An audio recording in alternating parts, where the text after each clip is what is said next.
बोलो भारत माता की। ಮೊದಲನೇದಾಗಿ ಉರು ಬಿಸಿಲಿನಲ್ಲಿ ನಮ್ಮ ಪಕ್ಷದ ಸಿಪಾಯಿಗಳು ತಾವೆಲ್ಲ ಕಾರ್ಯಕ್ರಮ ಬಂದು ಯಶಸ್ವಿಯಾಗಿ ಮಾಡಿಕೊಟ್ಟಿದ್ದೀನಿ. ಮೊದಲು ನಿಮಗೆ ನಾನು ನಮ್ಮ ಪಕ್ಷ ತಮಗೆ ಗೌರವವನ್ನ ಈ ಸಂದರ್ಭದಲ್ಲಿ ಅರ್ಪಿಸ್ತೇನೆ. ವೇದಿಕೆ ಮೇಲೆ ಹಾಜರಾಗಿರ್ತಕ್ಕಂಥ ಮಾಜಿ ಮುಖ್ಯಮಂತ್ರಿಗಳು, ಕರ್ನಾಟಕದ ನಾಯಕರು, ಮುಂದಿನ ಕೇಂದ್ರದ ಸಚಿವರು ಆಗಿರ್ತಕ್ಕಂಥ ಕುಮಾರಸ್ವಾಮಿ ಅವರೇ, ಆತ್ಮೀಯರು, ಹರಿಕಾರರ ಕೆಲಸಗಾರರಲ್ಲಿ ಅತಿ ಹೆಚ್ಚು ಕೆಲಸವನ್ನ ಮಾಡ್ತಕ್ಕಂಥ ಶಕ್ತಿ ಹೊಂದಿ ಕೇವಲ ಹಾಸನ ಮಾತ್ರ ವಾರಣಾಸಿಪುರಕ್ಕೆ ಮಾಡ್ಕೊಂಡಿದ್ದಂತ ರೇವಣ್ಣವರವರೇ ಈಗ ಬದಲಾವಣೆ ಆಗಿದ್ದಾರೆ. ಹೇಳ್ತೀನಿ ಆಮೇಲೆ ನಾನು ಅವರು ಇಬ್ರು ಒಂದಾಗಿದ್ದೀವಿ. ಈಗ ಅದನ್ನು ಹೇಳ್ತೀನಿ.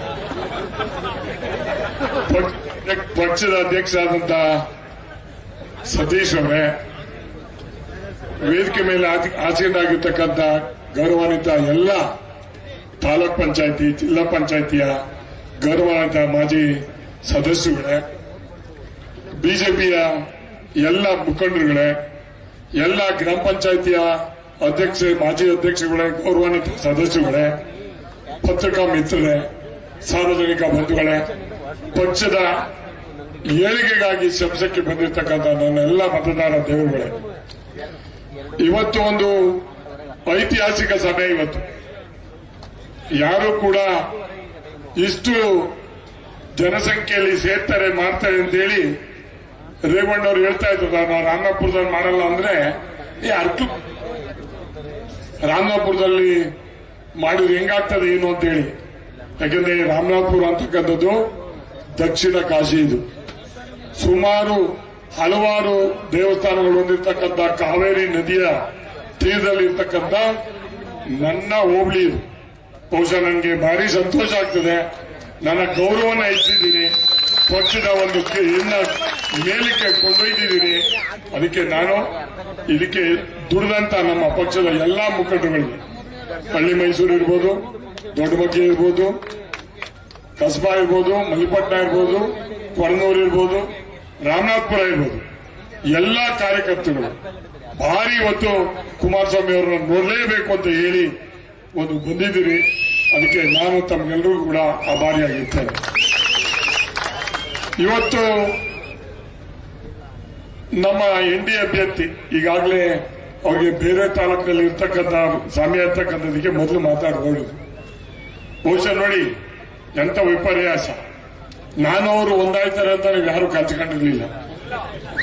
ಇವತ್ತು ದೊಡ್ಡವರ ಒಂದು ಕರೆದು ಅವರ ಆರೋಗ್ಯ ಸ್ಥಿತಿನ ವಿಚಾರಿಸಕ್ಕೆ ಹೋದಾಗ ನನಗೆ ಮಾತಾಡಿ ಅದಾದ್ಮೇಲೆ ಕುಮಾರಸ್ವಾಮಿ ಅವ್ರಿಗೆ ಅವ್ರು ಹೇಳಿ, ನಾನು ಚುನಾವಣೆ ಸಂದರ್ಭದಲ್ಲಿ ಹೇಳಿದ್ದೆ, ಕುಮಾರಸ್ವಾಮಿ ಅವರು ನಾನು ಊರಿಗೆ ಬರ್ತಾ ಇದ್ದೆ, ಬರೋದಕ್ಕಿಂತ ಮುಂಚೆನೇ ಅವರೇ ಅನೌನ್ಸ್ ಮಾಡ್ಬಿಟ್ಟಿದ್ರು ನನಗೆ ಪಾಪ ಟಿಕೆಟ್ನ. ಅದಕ್ಕೆ ನಿಜವಾಗ್ಲೂ ಕೂಡ ಗೌಡ್ರಿಗೆ ಮತ್ತು ಕುಮಾರಸ್ವಾಮಿ ಅವರಿಗೆ ಬಹುಶಃ ನೀವೆಲ್ಲ ಏನ್ ತಿಳ್ಕೊಂಡ್ಬಿಟ್ಟಿದ್ರೆ ಅಂದ್ರೆ ಏನೋ ಮೊದಲು ಮಾತಾಡ್ಕೊಂಡ್ಬಿಟ್ಟವ್ರೆ ಅಂತ. ದೇವರಾಣೆ ಇಲ್ಲ. ಅವರ ಆರೋಗ್ಯ ವಿಚಾರಿಸಕ್ಕೆ ಹೋದಾಗ ಕೊನೆಯ ಕಾಲದಲ್ಲಿ ನನ್ನ ಇದರಲ್ಲಿ ನೀವೆಲ್ಲ ಒಟ್ಟಾಗಿ ಹೋಗ್ಬೇಕು ಅಂತ ಏನು ಹೇಳಿದ್ರು, ಅದ್ರ ಮೇಲೆ ನಾವೆಲ್ಲ ಒಂದಾಗಿ ರೇವಣ್ಣವರು, ಕುಮಾರಸ್ವಾಮಿ ಅವರು ಎಲ್ಲರೂ ಒಟ್ಟಿಗೆ ಹೋಗುವಂತ ಒಂದು ಅವಕಾಶ ಸಿಕ್ತು. ಇನ್ಮೇಲಾದ್ರೂ ನಮ್ಮ ತಾಲೂಕಿನ ಅಭಿವೃದ್ಧಿಗೆ ರೇವಣ್ಣವರೇ, ನಾವು ಹೆಂಗೋ ಇವ್ರನ್ನ ಕುಮಾರಸ್ವಾಮಿ ಹಿಡ್ಕೊಂಡು ಮಾಡ್ಕೋತೀವಿ, ನೀವು ಸುಮ್ಮನೆ ಬಿಟ್ರು ಸಾಕಪ್ಪ. ಅಂದ್ರೆ ರೇವಣ್ಣವ್ರು ಹೆಂಗೆ ಅಂದ್ರೆ ಏನಾದ್ರೂ ನಮ್ಮ ಹೊಳೆನರಸೀಪುರಕ್ಕೆ ಆಗ್ಬೇಕು ಅಥವಾ ಹಾಸನ ಹೆಡ್ ಕ್ವಾರ್ಟರ್ಸ್ಗೆ ಆಗ್ಬೇಕು ಅಂತ ಹೇಳಿ. ಈಗ ಹೇಳಿದ್ರು ಇಂಜಿನಿಯರಿಂಗ್ ಕಾಲೇಜು ಅದು ಇದು ಅಂತ ಹೇಳಿ. ಹೊಳೆನರಸೀಪುರಕ್ಕೆ boys diploma college, girls diploma college, ಆ ಕ್ಷೇತ್ರಕ್ಕೆ ಇನ್ನು ಇಂಜಿನಿಯರಿಂಗ್ ಕಾಲೇಜು. ಅವಾಗ ನಮ್ ಕಣ್ ಕಾಣ್ತಿಲ್ವಾ? ಕುಮಾರಸ್ವಾಮಿ ಅವ್ರ ಮೇಲೆ ಹೇಳ್ಬೇಡಿ ನೀವು, ದಯಮಾಡಿ. ನೀವು ನಿಮ್ಮ ಕ್ಷೇತ್ರಕ್ಕೆ ಆಗ್ಬೇಕು ಅಂತ ಮಾಡಿದ್ರಿ, ತಪ್ಪು ಅಂತ ನಾನು ಹೇಳೋದಿಲ್ಲ. ಅದನ್ನ ಅದು ಸ್ವಾಭಾವಿಕ, ಮಾಡ್ಬೇಕು, ತಪ್ಪು ಅಂತ ಹೇಳೋದಿಲ್ಲ. ಈಗ ಬೇರೆ ಹೇಳಿದಿರಿ ಏನ, ಆಮೇಲೆ ನೀವು ನೋಡಿಲಿ, ನೀವು ಸುಳ್ಳು ಹೇಳಿದನ್ನ ಹೈ ಲೆವೆಲ್ ಚಾನಲ್ ಮಾಡಿದ್ದು ಎಚ್ ಎನ್ ನಂಜೇಗೌಡರು ಅನ್ನೋದು ಮರಿಬೇಡಿ. ಆಮೇಲೆ ಅದನ್ನು ಅಭಿವೃದ್ಧಿ ಪಡಿಸಿದ್ದು ದೊಡ್ಡಗೌಡ್ರು ಅಂತಕ್ಕಂಥದ್ದನ್ನ ನಾನು ಹೇಳ್ತೀನಿ. ಅದರಲ್ಲಿ ಎರಡನೇ ಪ್ರಶ್ನೆನೇ ಇಲ್ಲ. ಈಗ ಯಾರೇ ಇರ್ಲಿ ಸರ್ಕಾರ ದುಡ್ಡೇ ರೇವಣ್ಣದ್ದು ಮಾಡ್ಸೋದು ನಾವು ಮಾಡ್ಸೋದು. ಆಮೇಲೆ ರೇವಣ್ಣವ್ರಿಗೆ ಒಂದು ಸ್ಪೆಷಲ್ ಕ್ವಾಲಿಟಿ ಇದೆ. ನಾನೋದ್ರೆ ಯಾರು ಕೇಳಲ್ಲ. ರೇವಣ್ಣವ್ರು ಅಂದ್ರೆ ಗೌಡ್ರ ಮಗ ಬಂದು ಬಿಡ್ಲು ಅದೇನ್ ಕೊಡಪ್ಪ ಅಂತ ಸೈನ್ ಹಾಕೊಟ್ಬಿಡ್ತಾರೆ, ನಮ್ಗೆ ಹಾಕೊಡಲ್ಲ. ಅದೇ ಶಕ್ತಿ ನಿಮಗೆ. ಈಗ ನಮಗೆ ಶಕ್ತಿ ಇರೋದು ಯಾರು ಅಂದ್ರೆ ಕುಮಾರಣ್ಣವರಿದ್ದಾರೆ, ಜೊತೆಗೆ ಬಹುಶಃ ಇನ್ನ ಮುಂದಿನ ದಿನಗಳಲ್ಲಿ ನಮ್ಮ ತಾಲೂಕಿಗೆ ಅವ್ರು ಹೇಳಿದಾಗ ಇಬ್ರು ಜೊತೆ ಸೇರಿಸಿ ಇಂಜಿನಿಯರಿಂಗ್ ಕಾಲೇಜು ಅಥವಾ ಡಿಪ್ಲೊಮಾ ಕಾಲೇಜ್ ಮಾಡ್ತಕ್ಕಂಥದ್ದನ್ನ ನಾವು ಮಾಡೇ ಮಾಡ್ತೀವಿ ಅಂತಕ್ಕಂಥದ್ದನ್ನ ಈ ಸಂದರ್ಭದಲ್ಲಿ ನಾವು ಉಳಿದಿರ್ತಕ್ಕಂಥದ್ದು. ಆಮೇಲೆ ಬಹುಶಃ ಇಲ್ಲಿ ರಸ್ತೆ ಪಿರಿಯಾಪಟ್ಟಣದಿಂದ ಹಿಡಿದು ಆನೆ ಚೌಕದಿಂದ ಹಿಡಿದು ಬೇಲೂರು ಕಡೆ ಹೋಗ್ತಕ್ಕಂಥ ರಸ್ತೆ 5 ವರ್ಷದಲ್ಲಿ ನಾನು ಮಂತ್ರಿ ಆಗಿದ್ದಾಗ ಬರೀ 2 ವರ್ಷದಲ್ಲಿ ಮಾಡಿಸಿದೆ. ಈಗೊಂದು ಬಿಟ್ರು ಮಾಗಡಿ ರೋಡ್ ಇದು ಮಾಡಿಸ್ತಾ ಇದ್ದೀನಿ. ಆ ಮಾಗಡಿ ರೋಡ್ ನಾನ್ ಮಾಡಿಸ್ದೆ ರೇವಣ್ಣವ್ರೆ, ನಾನು ಮಂತ್ರಿ ಆಗಿದ್ದಾಗ. ನೀವು ಅಲ್ಲ ಹೇಳ್ಬಾರ್ದು. ಆಮೇಲೆ ಜನ ಭಾರಿ ಬುದ್ಧಿವಂತರಿದ್ದಾರೆ. ಈಗ ಏನ್ ನಾವು ಸುಳ್ಳು ಹೇಳ್ತಾನೆ ಅಂತ ಓಟ್ ಹಾಕ್ಸ್ಕೋಬೇಕು, ನಾವು ಸುಳ್ಳು ಹೇಳ್ಬಾರ್ದು ಈಗ. ಸೊ ಅದರಿಂದ ಯಾರೇ ಮಾಡ್ಲಿ ಎಂತದಾರ ಮಾಡ್ಲಿ ಕೆಲಸ ಮಾಡೋದ್ರಲ್ಲಿ ಅವರು ನಿಸೀಮರು ಹೊಣೆನರಸೀಪುರಕ್ಕೆ ಮಾತ್ರ. ಈಗ ಇನ್ಮೇಲೆ ಬದಲಾವಣೆಯಾಗಿ ಅರ್ಕಲ್ಗೌಡ್ಗೂ ಪರವಾಗಿ ನಮ್ಮ ಜೊತೆ ನಿಂತ್ಕೋಬೇಕು.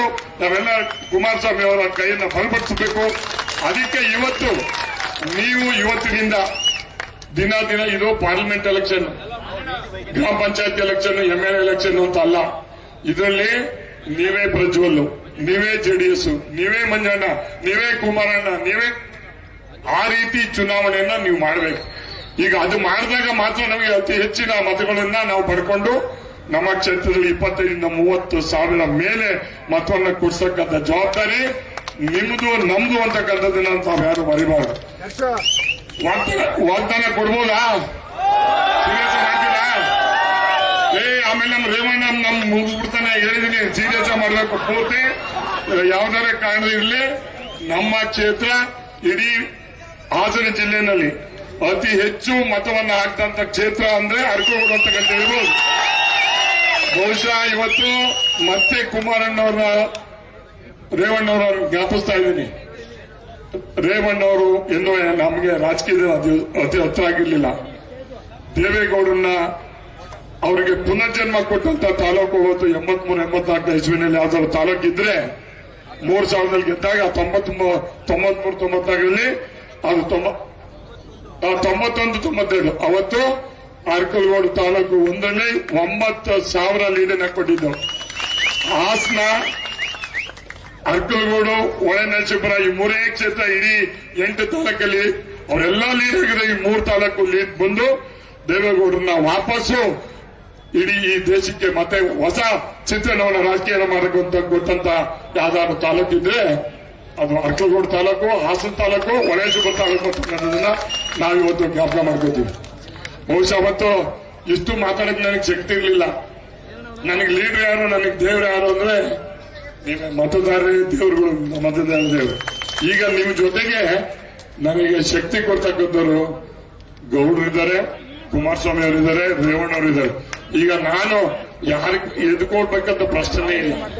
ಅಲ್ಲ, ಮೊದಲೇ ಎದುರ್ತಿರ್ಲಿಲ್ಲ. ಈಗ ಇನ್ನೂ ನನಗೆ ಒಂದು ಆನೆ ಬಲ ಬಂದಂಗಾಗಿದೆ. ಬಹುಶಃ ಒಂದು ಶಕ್ತಿ ಇರ್ತಕ್ಕಂಥಾಗಿ ಇವತ್ತು ಕೈ ಮುಗಿದು ತಮ್ಮಲ್ಲಿ ಪ್ರಾರ್ಥನೆಯನ್ನ ಮಾಡ್ಕೊತೀನಿ. ಕೆಲವರು ಸುಮ್ಸುನೆ ಏನಾದ್ರು ಮಾತಾಡ್ತಾರ. ಮಂಜಣ್ಣ ಏನು ಹೇಳಿಲ್ವಲ್ಲ, ಅದು ಏನ್ ಹೇಳ್ಬೇಕು? 2 ಬಾವುಟ ಹಾಕಿದೀನಿ. ನೀವು ಕೇಳಿ ಕುಮಾರಣ್ಣವ್ರಿಗೆ, ಅಣ್ಣ ಕುಮಾರಣ್ಣ, ಯಾವುದೇ ಕಾರಣದಿಂದಲೂ ನಾವು ಸ್ವತಃ ಚುನಾವಣೆಗೆ ಹೋಗೋದು ಬೇಡ, ಬಿಜೆಪಿ ಜೊತೆ ಅಲಯನ್ಸ್ ಮಾಡ್ಕೋಬೇಕು ಅಂತ ಮೊದಲನೇದಾಗಿ ಹೇಳಿದನು ನಾನು ಸಭೆಯಲ್ಲಿ ಗೌಡ್ರಿಗೆ. ನಾನು ಬೇಕಾದ್ರೆ ಹೇಳಿ, ಅವ್ರು ಹೇಳ್ತಾರೆ ಮಾತಾಡ್ತಕ್ಕಂಥದ್ದು. ಯಾಕೆ ಅಂದ್ರೆ ರೇವಣ್ಣವರು, ನಾನು, ಕುಮಾರಣ್ಣವರು ರಾಜಕೀಯದಲ್ಲಿರೋದು ಮುಖ್ಯ ಅಲ್ಲ. ನಮ್ಮನ್ನ ಸಾಕಿದಿರಲ್ಲ, ನಿಮ್ಮನ್ನ ಸಾಕುವಂತ ಜವಾಬ್ದಾರಿ ಆಗ್ಬೇಕಾದ್ರೆ ನಾವೆಲ್ಲರೂ ಒಂದ್ ಕಡೆ ಒಂದು ಜೊತೆಲಿ ಯಾವ ಪಕ್ಷದ ಜೊತೆ ಹೋದ್ರೆ ಒಳ್ಳೇದು ಅಂತಕ್ಕಂಥದ್ದನ್ನ ತೀರ್ಮಾನ ಮಾಡಿ ಇವತ್ತು ಸೇರ್ಕೊಂಡಿದ್ವಿ. ಬಹುಶಃ ನಮ್ಮ ತಾಲೂಕಿನಲ್ಲಿ ಇಂಡಿಪೆಂಡೆಂಟ್, ಬಿಜೆಪಿ, ಕಾಂಗ್ರೆಸ್, JDS ಎಲ್ಲಾ ಪಾರ್ಟಿಯಿಂದ ಓಟ್ ಹಾಕಿದ್ದೀರಪ್ಪ. ಈಗ ಮತ್ತೆ ಪಾರ್ಲಿಮೆಂಟ್ಗೆ ನಾನು 2 ಸತಿ ಗೌಡ್ರ ವಿರುದ್ಧ, ಪ್ರಜ್ವಲ್ ವಿರುದ್ಧ ಚುನಾವಣೆ ಸೋತು ಕೋರ್ಟಲ್ಲಿ ಗೆದ್ದಿದ್ದೀನಿ. ಆದ್ರೆ ಈ ಸಲ ಹಂಗಾಗದ್ ಬೇಡ. ಎಲ್ಲರೂ ಕೂಡ ಒಮ್ಮತವಾಗಿ ಅವ್ರಿಗೆ ಓಟ್ ಹಾಕಿದೆ, ನನಗೆ ಓಟ್ ಹಾಕಿದ್ರು ಅನ್ನೋ ರೀತಿಯಲ್ಲಿ ತಾವೆಲ್ಲರೂ ಮತವನ್ನು ಹಾಕಿ ಎಲ್ಲರೂ ಹೇಳ್ಬೇಕು, ಬಿಜೆಪಿ ಅವರು ನೀವೆಲ್ಲ ಒಟ್ಟಿಗೋಗ್ಬೇಕು. ಅವ್ರು ಒಂದು ಎತ್ತು ಆ ಕಡೆ ಕೇಳಿದ್ರು ಈ ಕಡೆ ಇದಲ್ಲ. ಇವತ್ತು ನರೇಂದ್ರ ಮೋದಿ ಅವರನ್ನ ದೇಶದ ಮತ್ತೆ ಪ್ರಧಾನಮಂತ್ರಿಯಾಗಿ 3ನೇ ಬಾರಿಗೆ ಮಾಡಿ ಕೇಂದ್ರದ ಸಚಿವರಾಗಿ ನಾವು ಕುಮಾರಣ್ಣ ಅವ್ರನ್ನ ನೋಡಬೇಕು. ಅದಾದ ಕೆಲವೇ ದಿನಗಳಲ್ಲಿ ಕರ್ನಾಟಕದ ರಾಜಕೀಯ ಇತಿಹಾಸ ಏನಾಗುತ್ತೆ ಅಂತಕ್ಕಂಥದನ್ನ ರಾತ್ರೆಲ್ಲ ಯೋಚನೆ ಮಾಡಿ. ಭಗವಂತ ಒಳ್ಳೇದು ಮಾಡಲಿ. ಧನ್ಯವಾದ, ನಮಸ್ಕಾರ. ಇಲ್ಲಿ ಗುರುತು ಭಾರಿ ಮುಖ್ಯ. NDA ಅಭ್ಯರ್ಥಿ ಗುರುತು ಅದನ್ನ ಕ್ರಮ ಸಂಖ್ಯೆ 2 ಇದು. ಅಲ್ಲಿ ಯಾರು ಗೊತ್ತಾಗ್ತದೆ ಆ ಫೋಟೋ ಇರ್ತದೆ ಪ್ರತಿಯೊಂದು ನಮ್ಮ ತರನೇ ದಾಡಿ ಕರೀತಾರೆ. ಆ ಫೋಟೋ ಮೂಲಕ ಹಾಕ್ಬೋದು. ನಮಸ್ಕಾರ, ಧನ್ಯವಾದಗಳು. ಧನ್ಯವಾದಗಳು. ಮಂಜು ಸಾಹೇಬರಿಗೆ ಏನು ಅಭಿವೃದ್ಧಿಯ ಬಗ್ಗೆ ಹಾಗೆ ಮುಂದಿನ